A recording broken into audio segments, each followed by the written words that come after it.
Hey, it's Craig back with another Mortgage Minute. And something I wanted to talk to you about is a question that we get a lot, which is, hey, I hear that mortgage loans a lot of times get sold. What does that mean? And that's an excellent question. Okay. So when you buy a home and you do a mortgage loan, the majority, not all, okay, I want to be clear, not all, but the majority of home loans that are done are actually sold on the secondary market. Okay. And so what that means is the lender that is closing that transaction for you, they are ultimately selling that loan to some other entity that is probably packaging those up into big, big bundles of huge, massive investment bundles, I guess you'd say, and sold on the secondary market. So you may have heard the term Fannie Mae, Freddie Mac. Those are government-sponsored entities that help facilitate a lot of those purchases, and they purchase a lot of mortgage loans.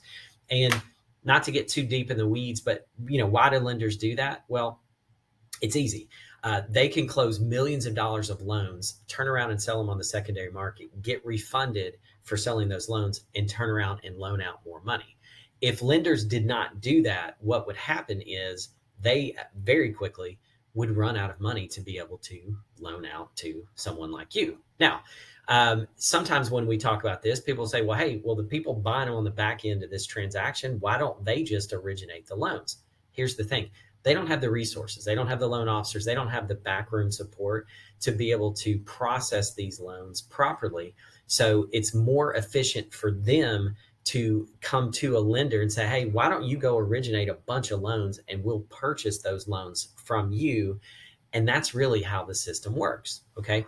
So when you think about a loan being sold, understand something. There's a very high likelihood that whatever loan you do on as far as a mortgage goes is probably being sold on the secondary market.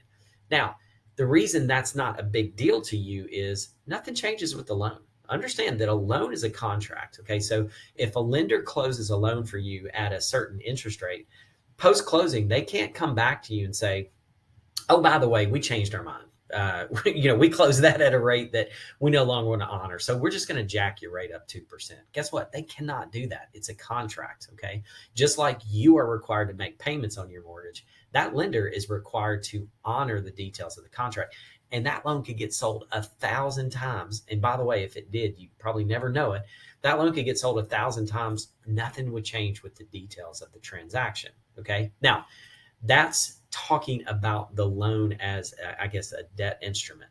Now, where you do notice that your loan is being sold is when the servicing of the loan gets sold. So here's what that means. Who do you make your payments to? That's who services the loan. And your servicing might get sold to a different company post-closing. That doesn't mean that company owns the loan.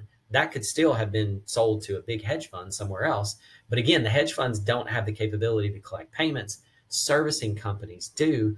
And so therefore, when your servicing gets sold or transferred, it's probably a better way of thinking about it, you do notice that because then you get something in the mail that says, hey, now you're going to start making payments to XYZ company. Okay. Again, nothing changes with the contractual details of your loan. And your servicing could get sold 1,000 times. Nothing is going to change because that is a contract. But what does change is who you make your payments to. So I hope that helps. If you have questions, let me know. A lot of different lenders. Some lenders service all their loans. Some don't service any. So, I mean, that kind of runs the gamut. But if you have questions about that, I'd love to answer them. Give me a call, 615-498-5626. And I hope this helps.